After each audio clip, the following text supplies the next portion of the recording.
Well, thank you very much also to colleagues at CG for inviting me to contribute modestly to this discussion, and to others on the panel, to the audience for being with us in this exchange. What I would like to do briefly is to touch on a few points. First, to just land briefly on what I would call a liberal approach to security system reform. I think others have already talked about it, and I believe that Timothy will go into depth on this, so I will just fly over that. And most of my talk will be about practice, what is happening in reality in different parts of the world with regards to the application or not of this framework, this model.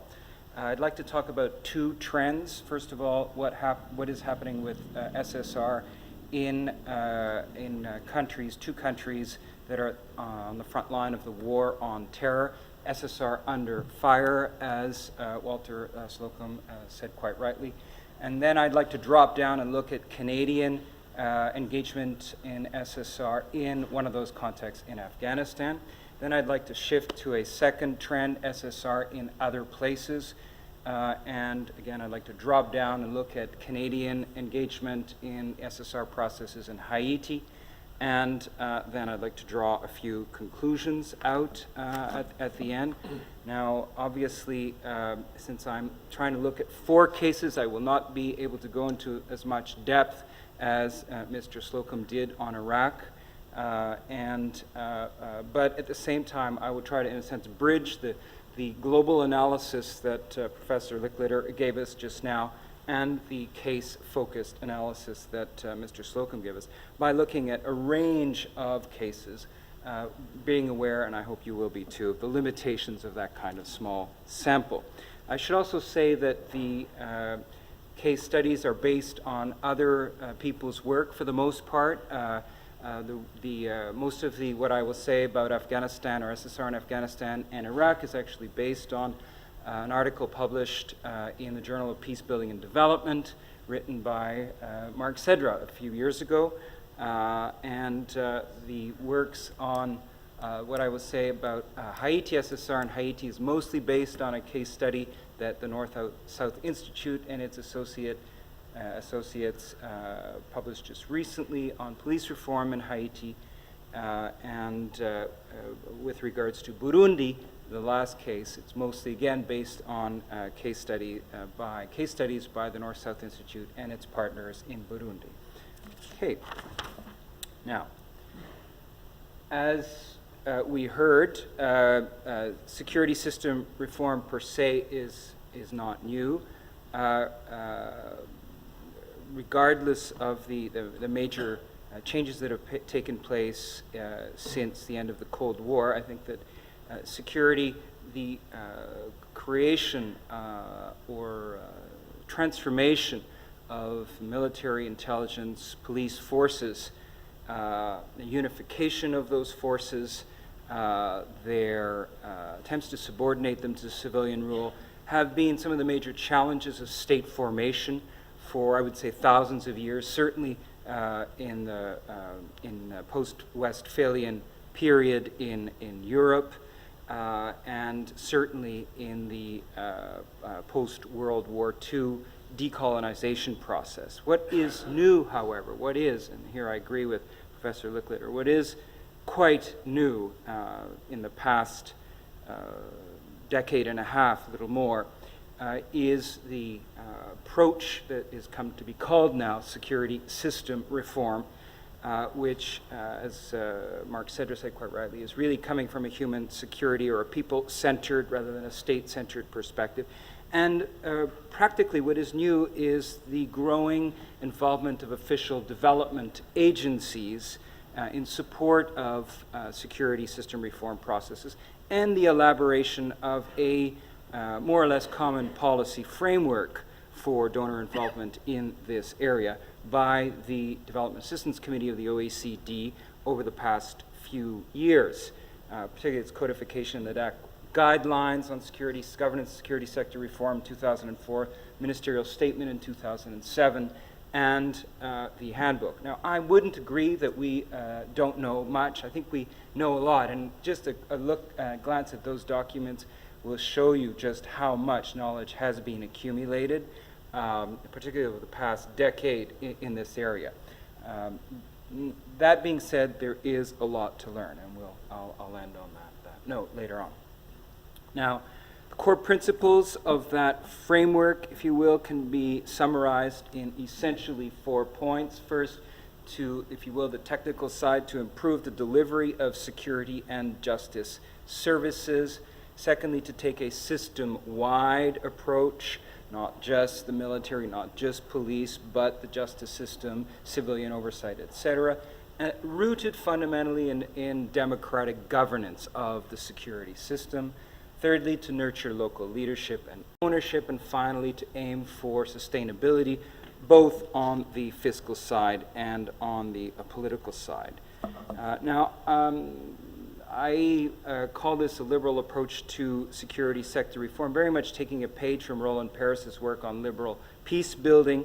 Liberal because it's based on assumptions about the perfectibility of human nature and of our institutions, the virtues of liberal democracy, of market economies, and of multilateral cooperation. Now, these are all extremely important principles.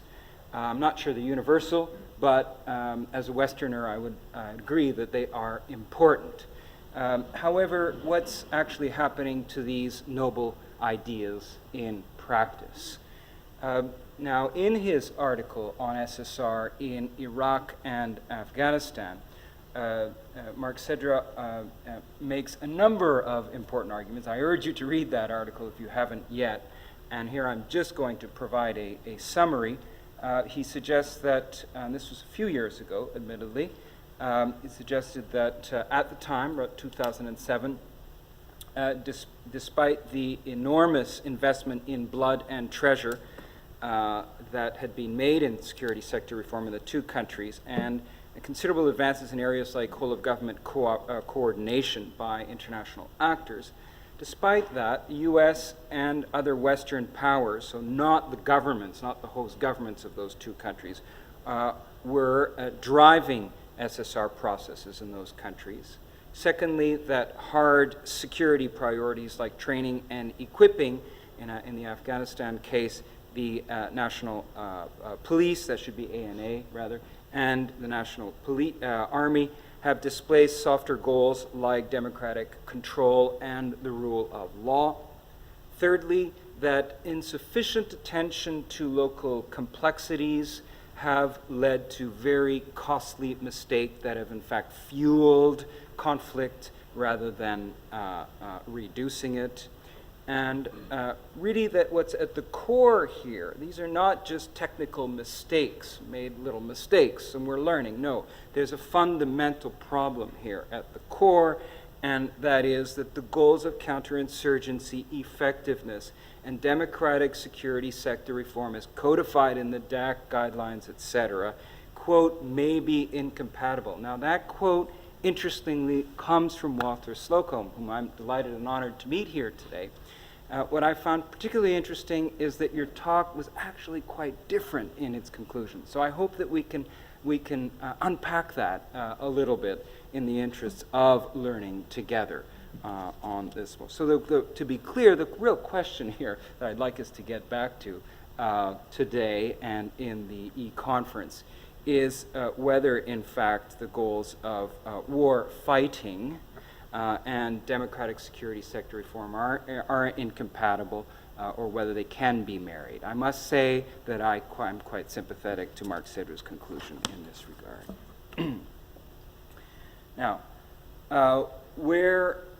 how has Canada fared in one of these post 9/11 contexts, namely in Afghanistan?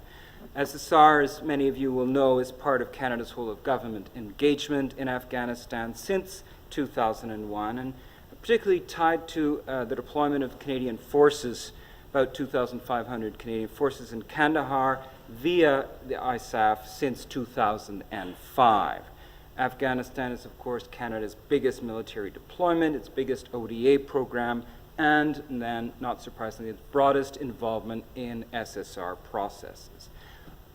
What Canada is supporting in Afghanistan includes mentoring of the Afghanistan National Army in Kandahar province, training and equipping the National Police also in that province, advising and providing training to corrections services again in that province, and providing technical assistance and support for dialogue between Afghanistan and Pakistani border security agencies. These different initiatives are, it's really much, they're being supported through pooled funding and in-kind contributions by START in the Department of Foreign Affairs, the Department of National Defense, the RCMP, and Public Security Canada, as well as CEDA. Now, what about the results? Now, clearly, I agree with all the colleagues who said that we need a lot more systematic monitoring and evaluation, and then we need more academic research and synthesis to evaluate the evaluations and to put them together. I don't pretend to have done that in this case. However, even a very quick glance at what's the information that's publicly available on results of Canadian support to security sector system reform in Afghanistan suggests, to me at least, that it's been quite a mixed record at best. On the positive side, it certainly helped increase the National Army's presence in Kandahar, which has gone up from 600 in 2006 to probably 2,500 or a little more by now. No qualitative data available publicly anyways. Secondly, that Canada is certainly seen, this is a perception based on very limited data, seen as taking a system-wide approach as opposed to just an institution-focused approach, and investing heavily in local capacity, at least in Kandahar, and that is an important footnote. However, clearly on the ultimate outcome side, the Afghanistan National Army is far from being able to assume internal defense responsibilities in Kandahar or elsewhere, and in fact it's being accused by national and international NGOs of not respecting international humanitarian law in many instances. The National Police, according to START's website, has been weakened by, and I quote, illiteracy, corruption, and drug abuse in its own ranks.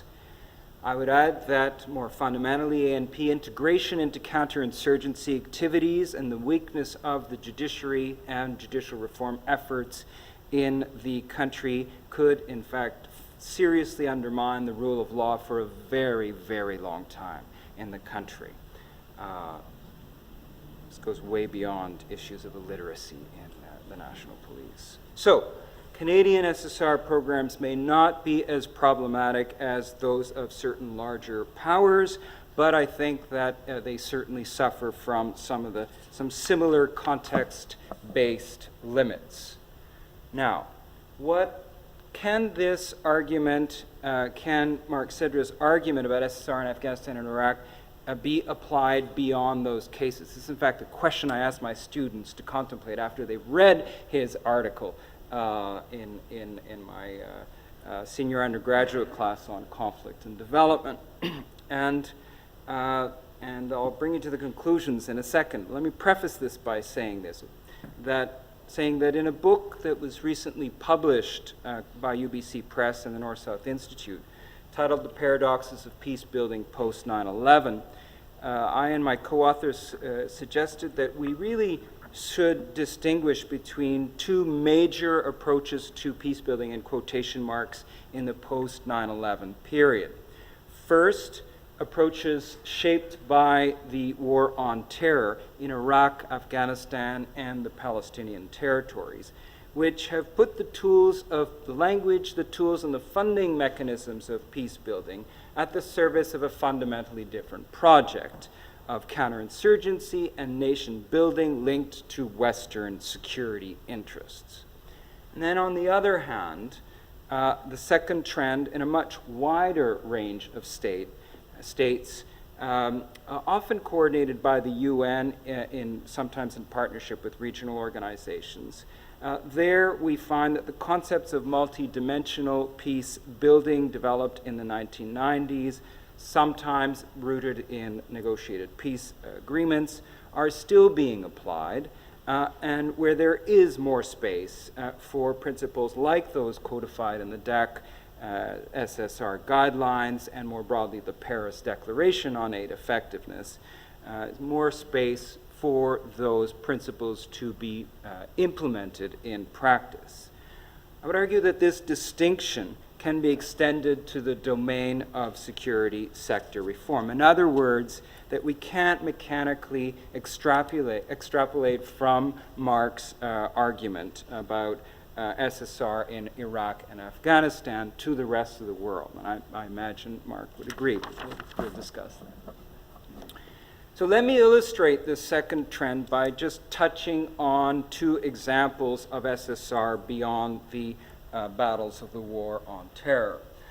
Let me do that by focusing first on Burundi, where the SINAPN and North-South Institute studies show that, of course, they remind us that SSR is rooted in the Arusha Peace Accords concluded in 2003 and in subsequent peace agreements, that the UN is a major peacekeeping and peace-building actor there via a series of missions and now the Peace-Building Commission, that middle powers like Belgium and Holland, the Netherlands rather, are very important players in the area of SSR. Great powers are actually much less present for a number of reasons there. Now, in that context, what's been achieved?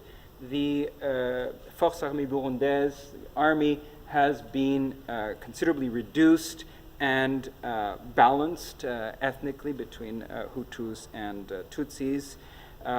The national police has also been balanced. That is, but it's both of these forces have been reconstituted to make sure that at least 50% of the officers and staff are from the majority population group, the Hutu, the Hutu constituency, if you will. The police is also being professionalized. Both are much more subordinated to the elected executive representing the majority Hutu population. Yet there are a number of limitations here too. First of all, there's been considerable resistance within these two forces and the executive to the vetting of police personnel in particular that allegedly involved in grave human rights violations in the past. Secondly, it's not clear that the police reforms will be fiscally sustainable in the future once international interest diminishes. Thirdly, more broadly, democratic governance and the rule of law remain superficial, I would say, procedural to be kind, while the absence of broad-based economic growth, this is extremely important, let me repeat it, the absence of broad-based economic growth fuels continued rural conflict and growing crime in urban areas, and in turn constrains the government of Burundi's capacity to pay for sustained SSR in the long run. Security and development are indeed linked. Now, Canada's not involved in Burundi in a big way, so let's look at a comparable, a very different, but nonetheless, for the purposes of this argument, I think a comparable situation in Haiti, where SSR is a modest part of Canada's whole of government re-engagement in Haiti since 2004. It's very much linked to Canada's engagement in the UN mission there, MINUSTA. Haiti is Canada's second largest ODA program in the world after Afghanistan, and the second largest SSR portfolio, which now includes considerable assistance, technical assistance, equipment, and infrastructure construction and refurbishing for the national police. In Haiti, the army was dissolved in 1995, so that's not a component of the SSR picture there, for now anyways. the Canadian program also involves infrastructure and training in the area of corrections, prisons, penitentiary system, and in the area of border security, and finally support to a number of community-based security initiatives. What about the results? Again, the recent study by NSI and its associates and a recent internal evaluation of START programming, foreign affairs programming in Haiti in this area, suggests, first on the positive side, that Canadian support does align with Haitian priorities as codified in their poverty reduction strategy paper, which goes by the impossible acronym of DSNCRP en français. It has certainly contributed to the National Police's growth from about 2,500 personnel in 2004 to up to almost 9,000 now. This is considerable in a few years. And it's certainly contributed to its increased operational capacity in several areas and, in fact, to its effectiveness, particularly in the cities. It's already reducing prison crowding and improving border controls, and the community-based approach to security in Bel Air, a particularly poor and violent neighborhood of Port-au-Prince, is showing some interesting results and could possibly be replicated in certain other parts of the city and perhaps in other cities like Gonaïves. Yet, other studies suggest that START-funded projects err on the side of being short-term and not paying enough attention to the long-term sustainability of these initiatives. The international community has not been able to surmount internal obstacles to the vetting of officers allegedly, and police personnel allegedly involved in human rights violations and or criminal activity. And more broadly, SSR has been undermined by virtual paralysis of judicial reform, considerable democratic deficit, broader state weakness, and by the absence of broadly based economic growth. It's also been undermined by the arrogance of certain U.S. officials. I have some very juicy anecdotes that I can share with you in this regard if we have time to come back. So, the bottom line is, even in these much less punishing contexts, less under fire, if you will, though there's been fire both in Burundi and in Haiti in the past few years, though there's been considerable progress in implementing parts of the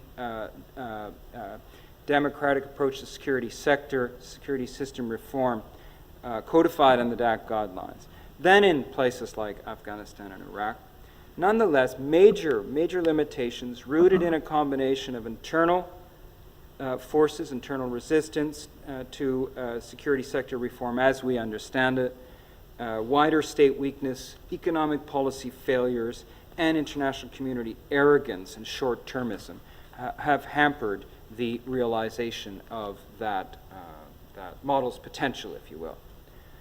Well, so where does this leave Canada and SSR in the future? Let me end on that. Canadian government officials, anyways, clearly self-identify as leaders in the elaboration of and the application of liberal approaches to SSR. The creation of START, the allocation of significant funding envelope to DFATE and START in this area, increased whole-of-government coordination in this domain, innovation in countries like Haiti. All of these positive trends certainly attest to Canada's potential in this area. Yet in Afghanistan, I would agree with my colleague who suggests that SSR practices seem or are, in fact, at odds, fundamentally at odds with the DAC-SSR framework, and that Canada and other donors may have to rethink their security-driven approaches to SSR in such contexts. Otherwise, to quote Mark once again, the last time I think today anyways, otherwise the SSR ideal will be unattainable. What about beyond Afghanistan? In less geopolitically affected countries like Burundi and Haiti, there is clearly more space for liberal SSR. The results seem more promising, but SSR is still limited by short-term donor projects, by resistance of certain host state actors, by democratic deficits, and fundamentally by economic policies that are not generating shared growth. In such contexts, Canada and its partners could work much harder to close the gaps between the DAC-SSR framework and what's happening on the ground through long-term and much more systemic approaches to SSR programming, through more support for democratic, inclusive democratic engagement in SSR projects, so not just parliamentary, but also media, civil society. And fundamentally by renewing the search for human development, shared economic growth. Otherwise, there too, I'm afraid that the SSR may be unattainable, even in those promising, more promising contexts. Thank you.